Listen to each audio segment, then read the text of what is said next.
Looks like we are live.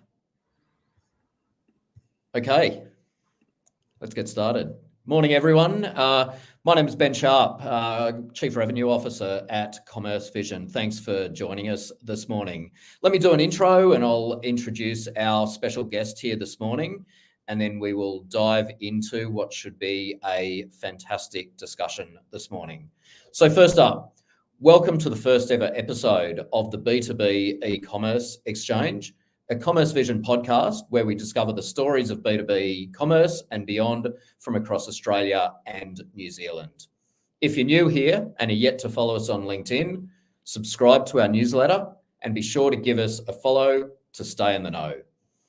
Our producer will put links in the chat. And with that, allow me to welcome our very first guest on the podcast. He's a guru in all things commerce, the author of Leading with Kindness, Unlock Your Potential with Emotional Intelligence, and has one hell of a resume. Welcome to the podcast, Luke James. What an introduction. Thanks, Ben. Much appreciated and very pleased to be here. Luke, it'd be great if you could maybe give us an intro. I've heard about your background. It's so impressive in your experience working in both B2C but also with B2B brands across a whole range of different sectors and industries. It'd be great to hear kind of some of the stuff that you've been doing over the past 10 or more years. Yeah, unfortunately, it's the or more, not just the 10. So it's been a while. My background is really quite diverse. I started life picking and packing in a third-party logistics warehouse and found my way into online retail. And that journey is one we won't focus on, but to touch on what's really been driving for the last probably 15 years of my career. So most people who know me would know me for a couple of things. The first one would be the introduction of 3-hour delivery service in retail in Australia. So when the Iconic launched, I was part of that launch team. We were building that from scratch. It was something that I was doing after hours from a full-time role. And I was brought in effectively because the direct-to-consumer delivery process in Australia wasn't something that was happening, or at least not at scale from an online or digital perspective. So I was brought in to help build all of that. And we then launched the 3-hour delivery service, which was an incredible shift in the market. So many other retailers tried to keep up with the Iconic. And if you ask anyone now, if they don't have if they have a same day service and they say no, chances are that's going to be the minority rather than majority. So we've helped to, my team's helped to move that complete shift around in the way logistics is handled in e-commerce. I also spent some time helping to support eBay and building up their shipping proposition. Helped with Temple & Webster before they started to get large. So much when they were very in their early stages, I came and consulted with them and helped them to build their supply chain processes and what that looks like to move forward. And they still use some of that today. HelloFresh was another one that I helped to get off the ground. So it feels like I'm just, dropping names, but these were the things that I was involved in at the time. And as you can see, there have been things that have helped move the market. From there, I spent 4.5 years with Toll, which is now Team Global Express. My role at Toll was quite an interesting one. The first one was to try and take share of wallet from Australia Post, which is not an easy thing to do in the e-commerce space. And the second thing was to help build their long-term strategy around what that looked like. It's a really interesting 4 years. Ultimately, Toll's core business was in retail.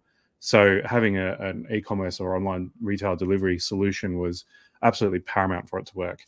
And you can still see some reflections of that today in the service that you get from Officeworks, was from JB Hi-Fi, a lot of that same day and immediacy. That was a lot of the stuff that my team and I built through the course of my time at Toll.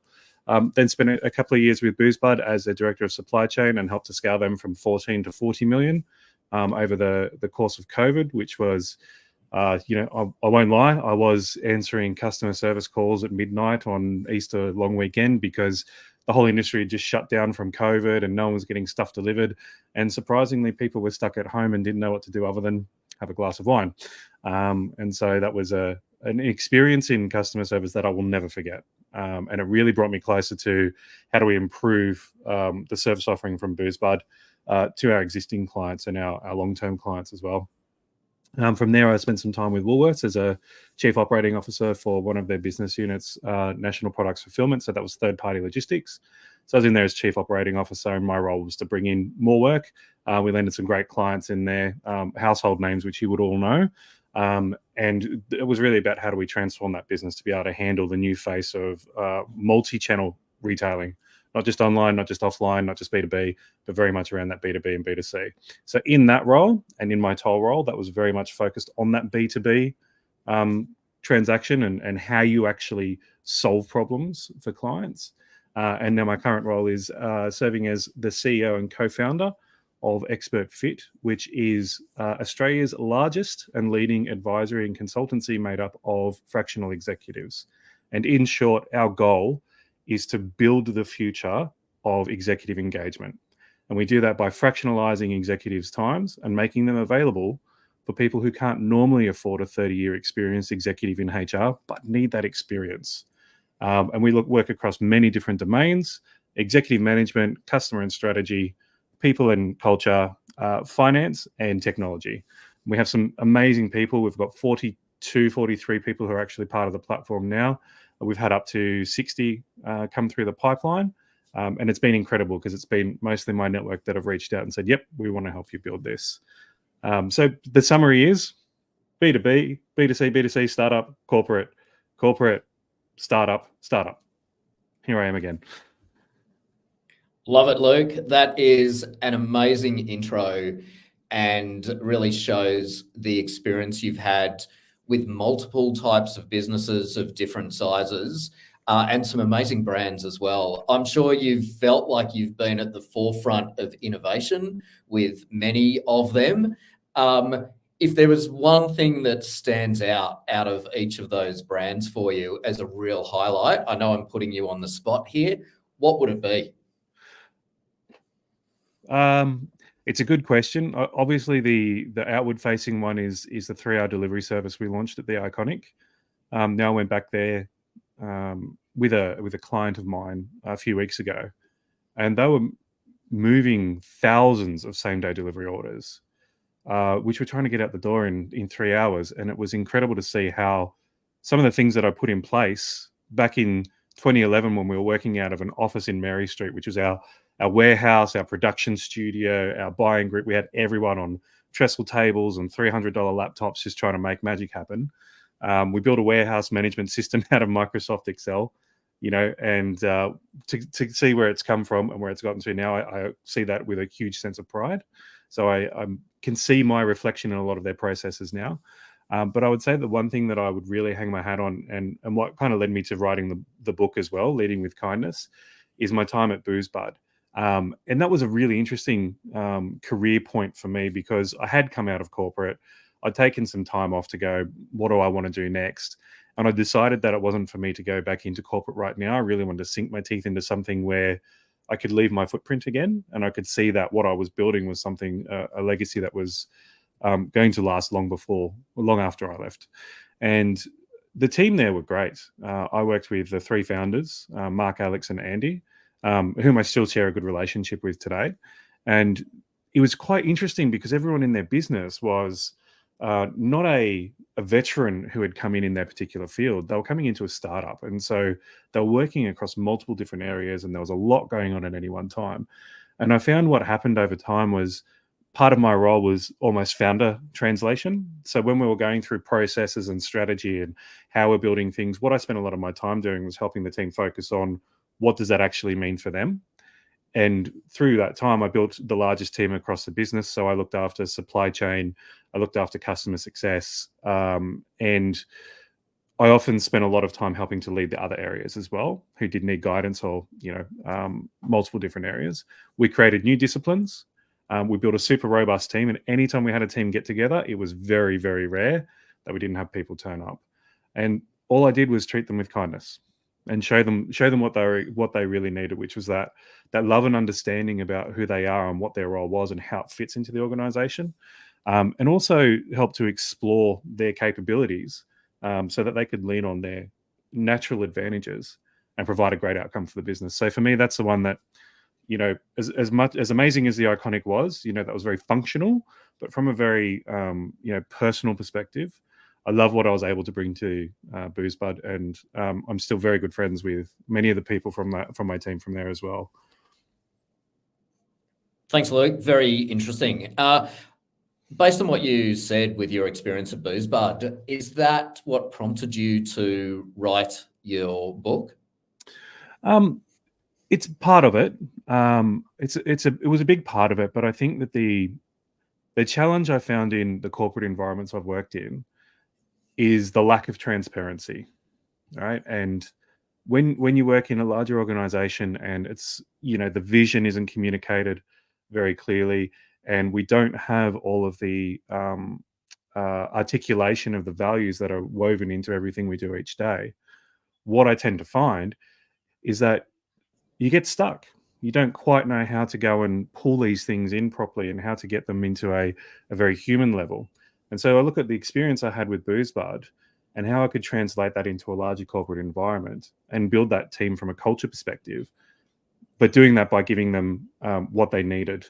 And when I talk about kindness, it's not about putting an arm around someone and saying, "Are you okay?" It's actually about treating them with the respect they deserve. You have people who are out there every day. They're championing your business. The least you can do is give them positive feedback, reinforcement, critical feedback, continue to help them grow, find out what they want to be doing and help them grow towards that. Listen to their ideas, even if you don't execute them, making sure that you've got a channel for them to speak to you on. And that's the core principles around that leading with kindness. You don't have to be the greatest person in the world, right? EQ is something we should all work on, and understanding and listening to the gaps. I liken it to music. So when you listen to a song, you don't just hear the notes, you hear the gaps in between the notes. And that's what actually creates the melody that creates the song. And that's where I see that those elements of kindness, you've got to plug them in to your team and ensure that they understand the mission that they're building towards and that they're aligned with it and it makes sense to them.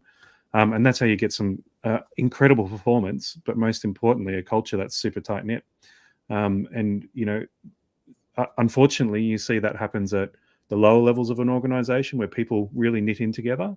You don't necessarily see it in the middle management and the senior management. And it's very rare that you have them cross over into both. And I think that they're the companies that really win where they can cross over into both. Thanks, Luke. Yeah, you're so right. We can sometimes get so caught up in technology, strategy, process, and operations that we sometimes miss the human element. And it's critical to everyone's success at a business perspective, but also from a personal satisfaction element as well, that you engage people based on their emotions, how they culturally align with you as a business, and also probably buy into the mission and vision for a business. Did that come about in your book as you were writing it? Yeah, and the focus wasn't. The focus is more about challenging leaders, about focusing on the right things, right? So I think if you talk to any leader in any business, they will tell you, and you will see the same thing in your day-to-day, Ben. It's about how do I continue to grow and evolve, and what are the things I need to focus on that are going to help me be better at my job? What are the things I need to focus on that are going to make my team stay engaged? And one of the things that I need to focus on that are not only going to engage them, but bring them on that journey. Things like setting up a set of values is great, but if you don't live them every day, you're not really leading into that at all. And so your team will pick up on it super fast and they will make decisions about you long before you have.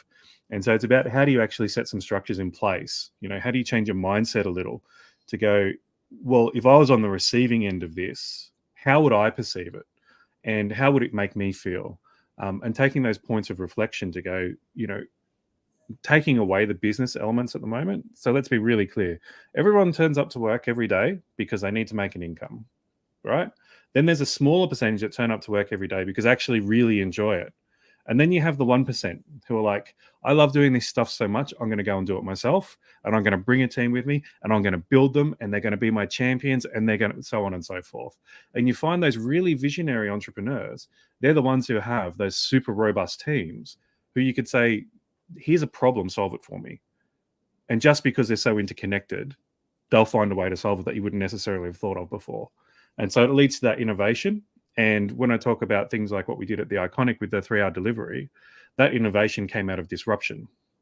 And that disruption happens because you get a team that's super tight knitted.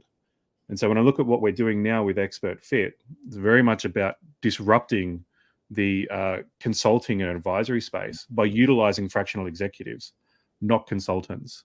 And so it means you get someone in your business who's helping you to solve the problem. So 3 keys out of that. The first one is understand where you are. So working on your self-awareness as a leader is going to be super critical.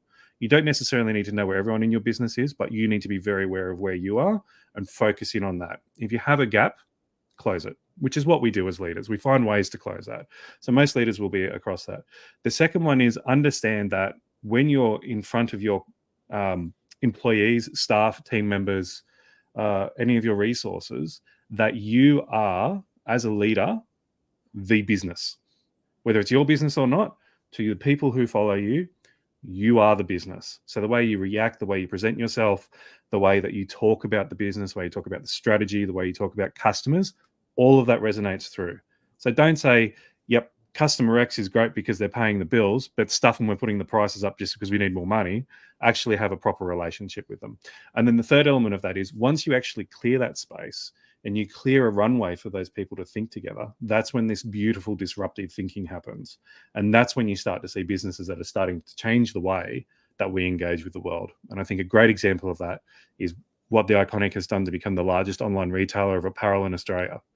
All they did to start with was let's break that 3-hour delivery service function, bring it into the core, make it part of the everyday. And now that's what they're famous for. And that's why everyone shops there.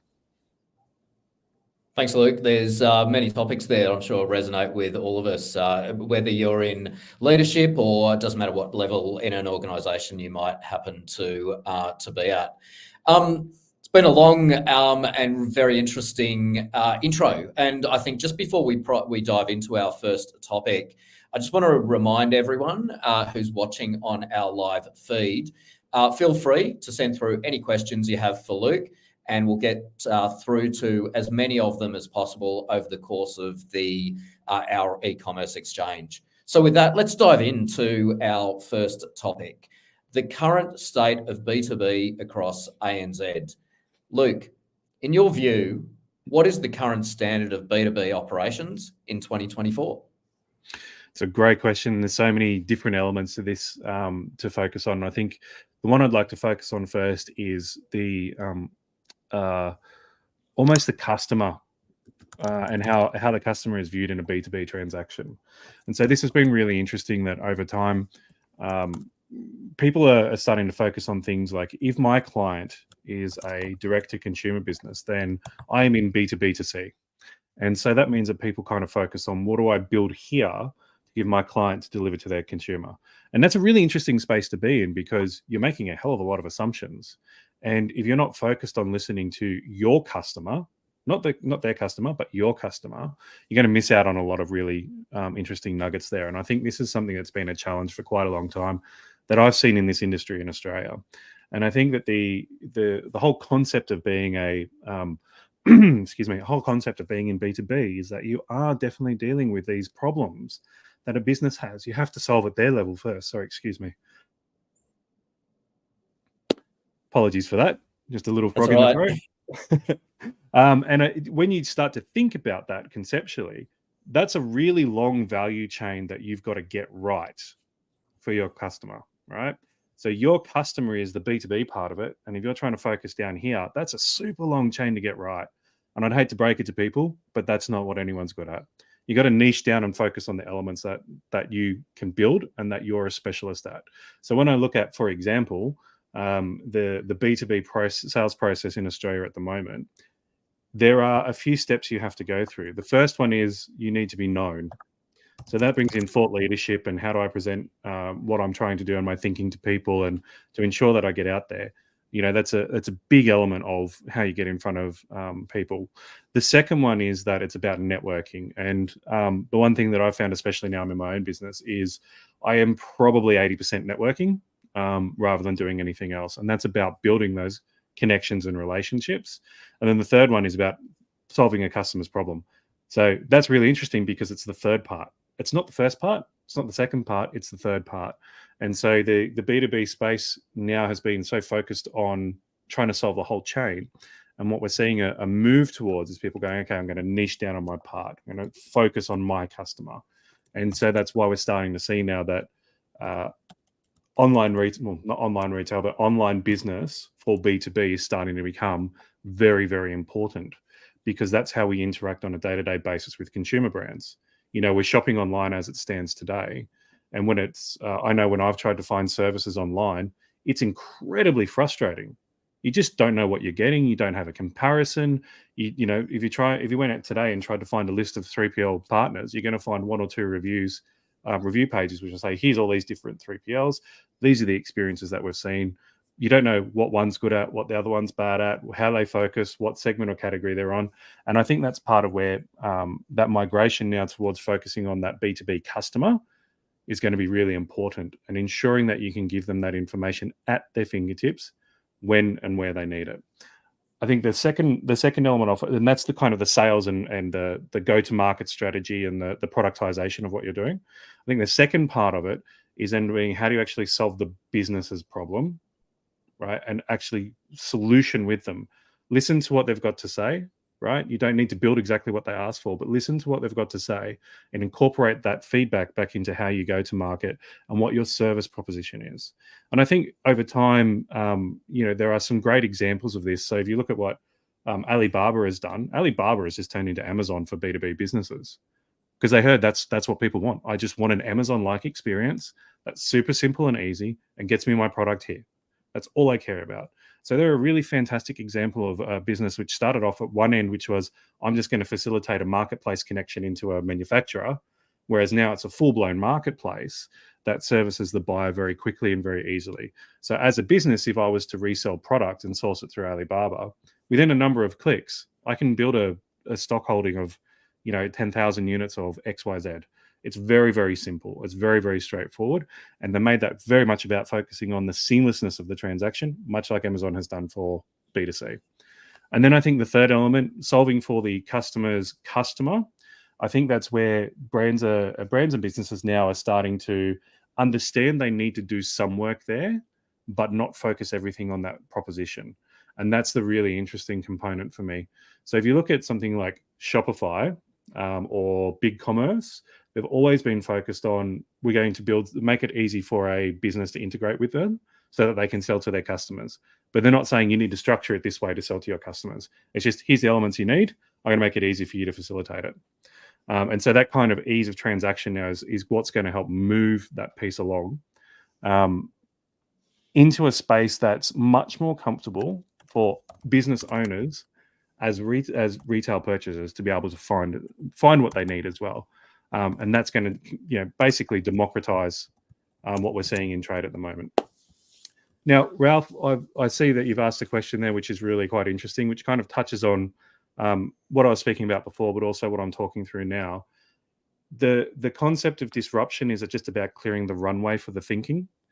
And so I think that that's a core component of it. And if you honestly believe as a business that you need to build a new revenue stream because you have a challenge, you have to be prepared to ask really uncomfortable questions, clear the space for it, and then invest in it, right? And it shouldn't be a distraction to the rest of the business. It should absolutely be something that's carved out by itself, given its own air, right? That can be quite hard for businesses to do. And if it is too hard, don't.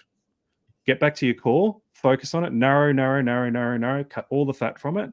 Then when you've got the space, you might still have all your disruptive ideas on a whiteboard, but that's where you're going to focus. As long as that disruption is on what's serving your customer, that's the most important part.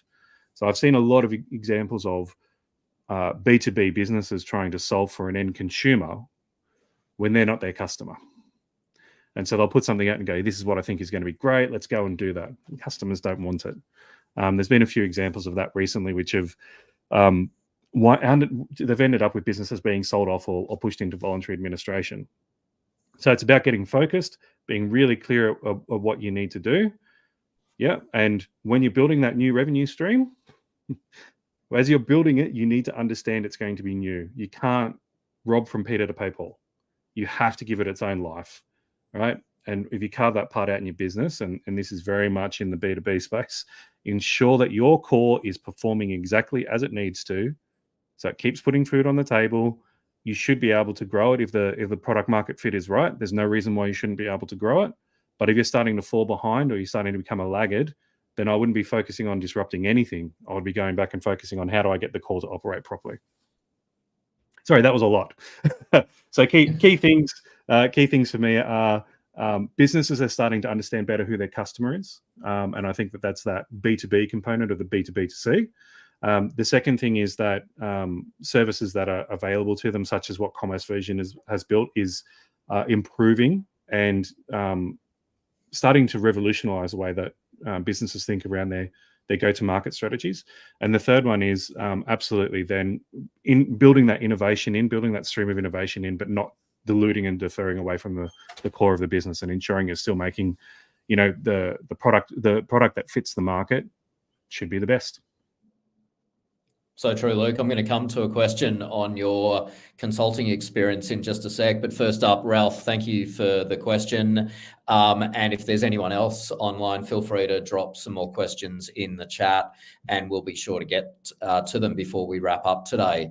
Luke, based on your consulting experience over the past year or so, I'm interested in understanding how B2B businesses developing their tech stack to better serve their customers. Yeah, and it's a really good question. So the most of the space that these businesses are in at the moment is that they don't know what's available. And so what they do is they kind of look at, how do I build all of the elements that I need to be able to provide a solution or a service? And so you'll often find that they'll go to technology conferences, and they'll look around and say, right, what's the next idea I need to grab? And that's part of the challenge, in that they're not defining the problem statement first. They're really focusing on the solution. The core is that majority have built from, and I'll use the term impolitely, and I apologize, bastardization. I have a need, therefore I'm going to suck in that piece of tech over here and I'm going to plug it in. The long story of that is, it looks like, when you leave your headphones in your pocket and they go through the washing machine and they get all tangled and they just look like a mess, right? And nothing works properly, but it still kind of works, and it's almost enough to not go out and buy another set of headphones, but you should, and you're not getting the experience that you really should get out of it, and it's hard to actually make it work properly. Well, your businesses are the same, right? So people who or businesses who have been really successful have a great middleware which connects all of the systems together, right? Mental. It's absolutely mental. Like, how can we go from this and move into an environment where we're talking about API rich, easily integrated, single source of truth, which I can tell you now that every company I've worked with ever has said, we want a single source of truth. They need to go back and start to look at their data and how they're collecting it, right? And what do they do with that data? And in Toll, we were collecting, I think it was something like 60 million pieces of data each day. And what were we doing with it? Not much. Occasionally, I get queried from a data warehouse. Someone would want to follow up on building a sales report, but we weren't. We had the ability to understand who we were delivering to, how we were delivering, what works, what didn't, how we got the most rejections, how we got the most acceptances, what was compliant freight, what was non-compliant freight. There was so much rich data in there that was really a struggle to get a hold on it. So I think that more businesses now, particularly with the AI revolution, are starting to go, yeah, I need to understand my data. And that seems to be the focus at the moment, and trying to build that single source of truth. The second component of that is the processing of that data. So how can I take that data, enrich it, and then push it back into what my systems or services are providing to me, so I can give a better outcome to my customers? When people go through that process, they're generally dealing with things like ERP, inventory management platforms, order management systems, typically EDI systems for larger retailers. There's a lot of different complexities that go into that. And so it's very hard to have a single view of what's going on in your business at any one time. An SAP or, a Manhattan or something like that is seen as a solution to be able to supply that to you. And the reality is, most businesses go, well, it doesn't actually solve. It helps, but I've still got to put all these other things around it to solve. But what I see happening is that more and more businesses are going, I have this incredible tech stack. I'm paying X thousands or millions on keeping this stuff running, but it still isn't quite right. And it still isn't quite getting me what I need to get to. So there's been this very large growth in developers, offshore developers, helping to support businesses to break down those barriers. But most of the vendors aren't making it easy. They actually make it difficult for you to be able to integrate your data across different platforms. And that creates a virtual barrier from being able to give something that's super data rich and turn it into a really incredible, powerful piece of data that allows you to make decisions on your strategy going forward. But it's held back because you've got this clunky networked mess of systems in place. And the easiest way to tell how hard it is when you start working with a client and you ask questions, show us your network map. And then they bring out this A3 page of all these different lines going everywhere. And it's like, okay, so this is customer and that's finance. Oh, wait, that's finance there. Oh, no, wait, there's customer. It's all over the shop. And they don't have a clear view on what that looks like. So it's a journey at the moment that most of these brands are going on. And they're looking for not necessarily a silver bullet, but not far from it. And there's not many silver bullets that are around in the market. There's some great products that solve part of the problem. And that's where they're seeing the gap and they're hiring developers to try and close that gap for them. It's a super interesting space at the moment. You're so right, Luke. I think probably about 4 or 5 years ago, the silver bullet was possibly the term customer data platform, CDP. The single source of truth and where and how your customer data lives and how it can be collected, make sure you're compliant in the storage and use of that data, and then activate it. What have you seen over the past couple of years in terms of CDP adoption, how difficult it is to get right? It probably goes to your previous couple of points, but also how do businesses avoid developing a Frankenstack and avoid having shelfware for years and years afterwards? It's one of my favorite phrases is Frankenstack. So I appreciate you bringing that one up. And that's what we see a lot of. It's always going to come back to one single point, and that is, what is the vision that you actually want to build? Right. And you have to be very clear about what your end state is. So if you're setting out to have an amazing customer journey, then that's your end state. So as you work back from that, what are the key important parts to have? Now, you mentioned CDP is a huge part of that. And, CDP and data coming together and building that into something that's super powerful. I think KYC is one of my favorite terms that's been coined over the years. And for a long time, I was like, kick, right? Sounds kind of aggressive, but effectively, you should be kicking everyone's ass in your organization to know your customer. The data that comes in and feeds into your business is going to be the simple core of it is garbage in, garbage out. And that's all it's ever going to be. You continue to feed garbage in, you're going to get garbage out. So understanding that data, spending some time with a data scientist to actually build some visualizations out of it and understand what different things mean and how they play back to you is going to be super core. And then feeding that into a CDP that allows you then to go, right, I have my customer base here. I could segment based on multiple different areas. Your vision then needs to set, right, what's the core segmentation piece? Is my core now, I need online retailers over here, or I need marketplaces over here, or I need a wholesaler over here. Understanding what those core elements are going to be will also help you say, my vision is to be the number one supplier to FMCG wholesale businesses, right? That's narrowing down. That's getting your vision all the way to a point. And now once you work back from that, that allows you to then say, once I've got all that customer data, tick, I've got the CDP, which is pulling it all together for me, tick.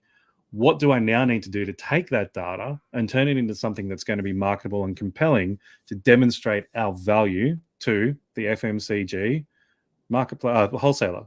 That's really what it's got to be about. So that migration into CDP is still occurring for a lot of businesses, unfortunately, and they mask it with a CRM. Like I've seen businesses try to use Zendesk as a CDP, and it's not going to give them what they need. HubSpot comes a long way, but there's still a lot of different elements to go through. But the data points that you're going to need allow you to communicate with your client around exactly what it is you want them to know. And that's a core part of actually getting to your go-to-market strategy and building your pipeline. But it also helps you to go, right, how do I then push this into that vision if it's astray from it? Because I've got a North Star. I need to keep pushing to that North Star. So true, Luke. You're kind of talking to a degree about the convergence of both B2B and B2C. And speaking of changes in the B2B space, where do you see that B2B and B2C are now acting in relation to each other? It's very cool that we're starting to see B2B identify what's happening in consumer and copy it. And as they say, imitation is the best form of flattery. It actually talks to, here's the really cool parts of what's happening in eComm and how do we migrate towards that. There's been a number of businesses over the last probably, I would say 5 years, and this trend is still continuing, who have gone, wouldn't it be easy if we could bring everything together in one place and create a marketplace for small vendors to just click and go, yep, I need X, Y, and Z, off we go. Now, if you take a step back and think about where that came from, that's Officeworks. They've been doing it for 15 years, 20 years, right? That's part of what they built as their strategy is we're going to be a one-stop shop for someone to come and get everything that they need from all these different retailers. Now that marketplace vibe is starting to come into B2B, what we're doing is we're democratizing that whole sales process.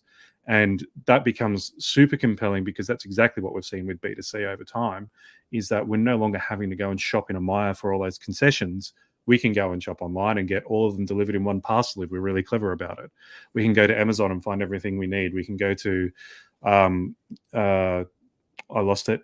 We can go to the Iconic and get all these different brands coming through. Right? There's just so many different areas where that's starting to happen. And so that convergence between B2C and B2B is starting to come much, much tighter.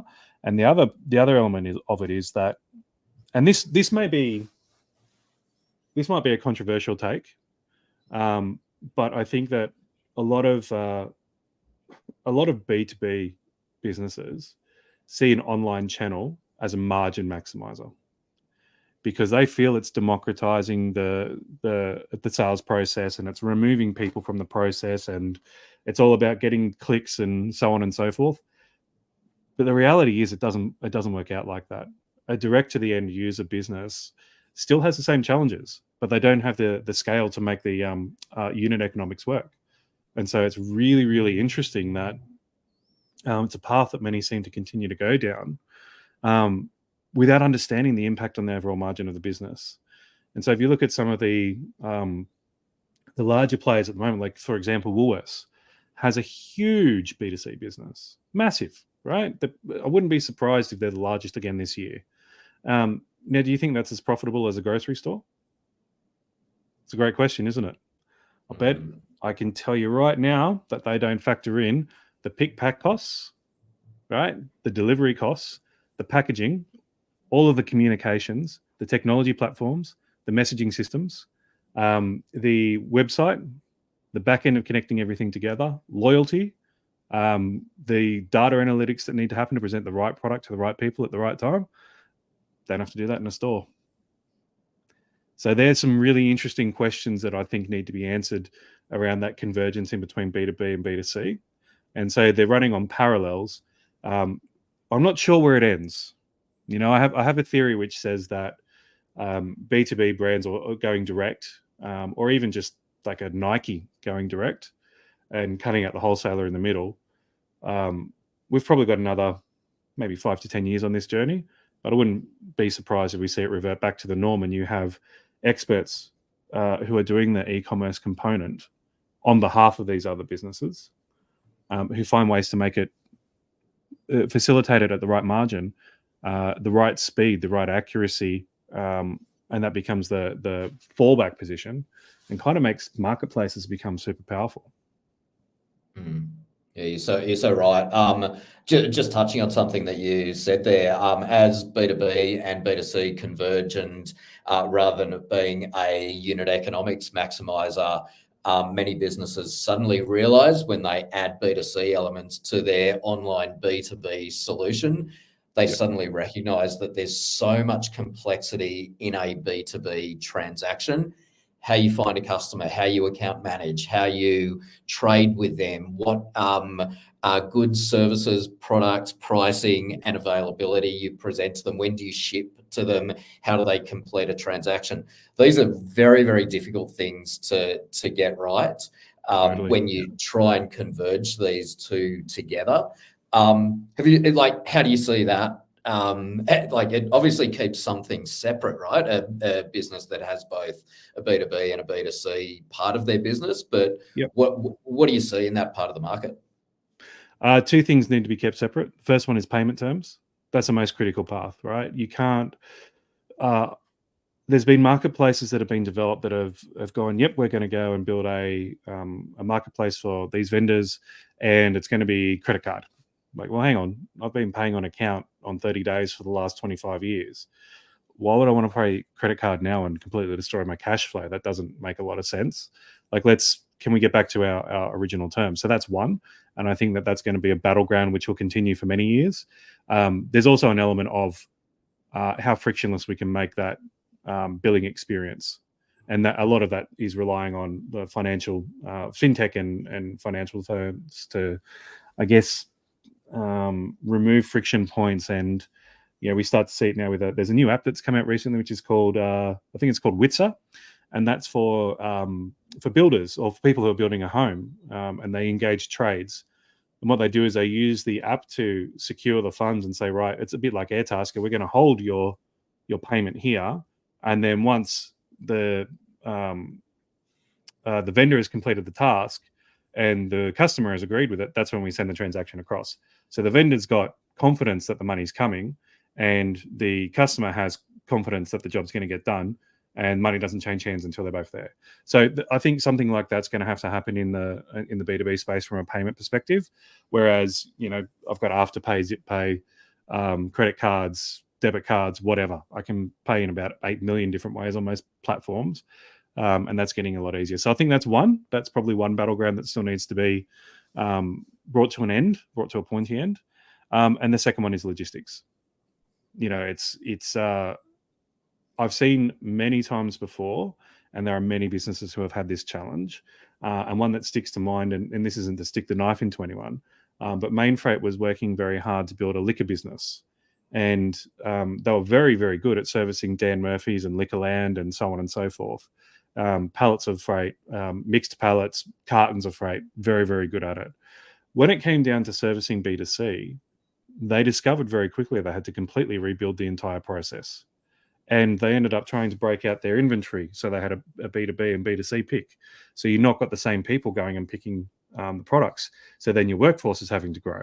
So you can't take downtime from this time and go and put them over there. You actually need specialists who understand how to do it, because you're now getting down to single bottles, single cases, lots of different things that are getting picked to go out the door. And ultimately what that led to is that brands, such as some of the traders, like word will come to me, Brown Forman, for example, most of their business is selling whiskey by the case or by the pallet. And getting that into larger DCs. When it comes to get down to a single pick, they had to look elsewhere to be able to provide that capability. Otherwise, what they were finding is just there's no urgency. I know I've got to get 10 pallets to Dan Murphy's DC tomorrow, but I can't handle getting a single bottle out to Luke today. And that's the core difference in between the two. So I think that those two battlegrounds, both the financial aspect and how payments will work, is one. And the second component for me is understanding the complexity in the two different supply chains and how that's going to impact your customer. Thanks, Luke. We do have a question on a related topic to what we've just been talking about. It is from Justin, and he asks, you both somewhat touched on this, but if a business had a clean slate, how do they avoid tech debt? What's the bare minimum stack from a data and data architecture perspective to enable a strong foundation? And does this differ between B2B and B2C? That's an incredible question. And I think if I had the answer to that, I could probably put my rates up 3 times. So Justin, you're asking the right question. When you start a business from a clean slate around a data perspective, I think the core thing that you want to understand is what are the most important components of that data first. That's where you've got to start from. So from the perspective of the iconic, right? And I come back to this one because of just how incredibly they've grown over time. Their customers are consumers.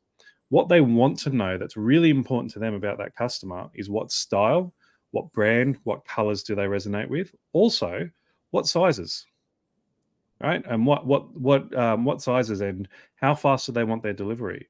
That's going to allow them to provide some super rich data around what to present to the customer and how to market to them and so on and so forth.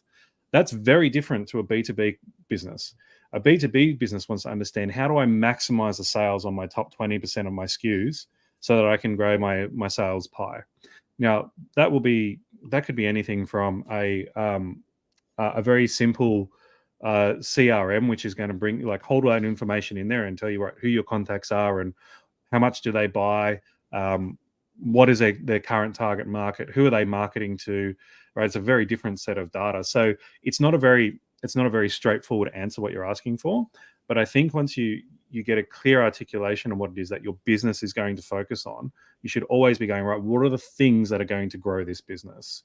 So what's going to grow a real estate business, right? Is it going to be salespeople or is it going to be stock? It's going to be stock in the right places, right? And that's what you've got to focus on, is how do I go and build up that supply, that demand, how do I go and build up the supply of stock so that I can then go to market to my customers? That's very, very different to what you get in B2C, where you could start drop shipping product and testing if people like it and pivot like that. Because that typically in an eComm or B2C perspective, you're focusing on how do I generate sales.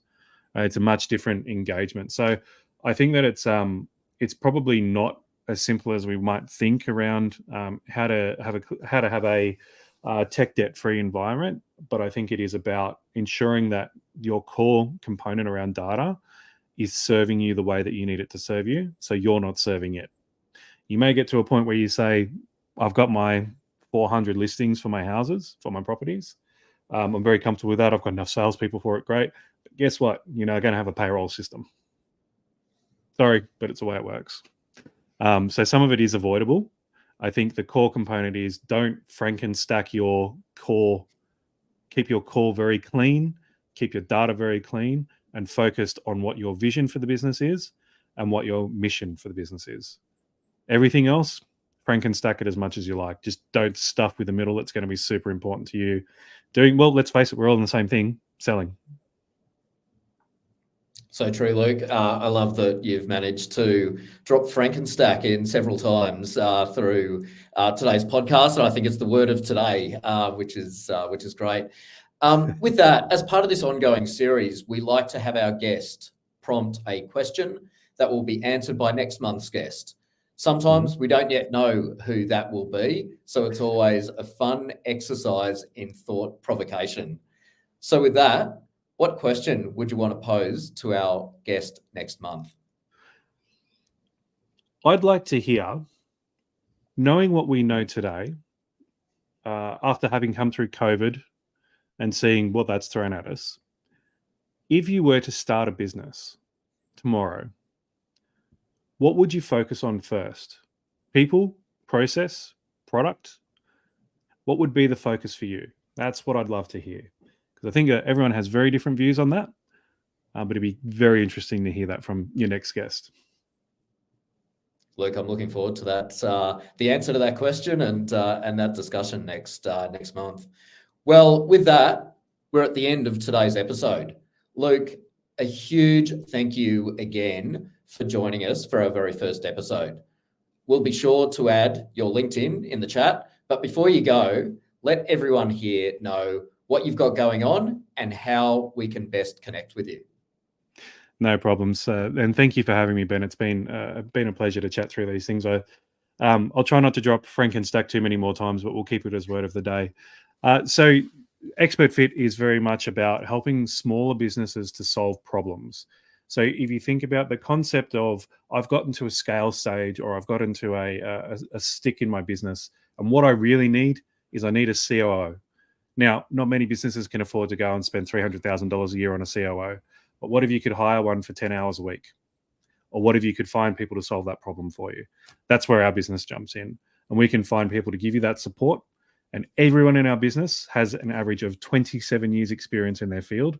So you're not just getting a rookie, you're not promoting someone young, you're actually bringing someone in who can help drive that from a strategy and execution perspective. Really great really great idea to work on is if you do have someone in your organization you want to bring up, you can use one of our experts to help coach them, set the vision and the strategy, and then they can walk out and you've got a ready-made COO. Thank you, Luke. And where can we connect with you? How do we find you and the Expert Fit? Best place is on LinkedIn. So it's very easy once you get into my profile. It's Luke-James1. So I managed to claim the first one. Apparently there are a lot of Luke Jameses on there. I've managed to find about 11 of them. But otherwise you can find Expert Fit at expert-fit.com. And on there, you'll be able to meet and see many of our other people who are involved in the business. There's about 38 people on there now. And we also have some of our products and specializations that we focus on too. And by all means, if you want to reach out and have a chat, jump in, hit the contact form, and one of us will reach out to you. Awesome. Thank you again. We'll definitely be circling back with you, Luke, next season to see what the state of B2B is then. I've really enjoyed the discussion. I've got a lot out of it, and hopefully everyone that's joined us has as well. Thank you for everyone for coming along, and a big shout out to those of you who asked questions. They were really insightful and fantastic to get some engagement along those lines. For any questions that you still have that we just could not get to, please stay tuned on our LinkedIn feed. You might see some more bonus content coming your way. Luke, thank you again. Really enjoyed the chat, and thanks for spending the time with us. And for everyone that listened, thanks for joining us as well. Take care, everyone. Goodbye. Pleasure, man. Bye.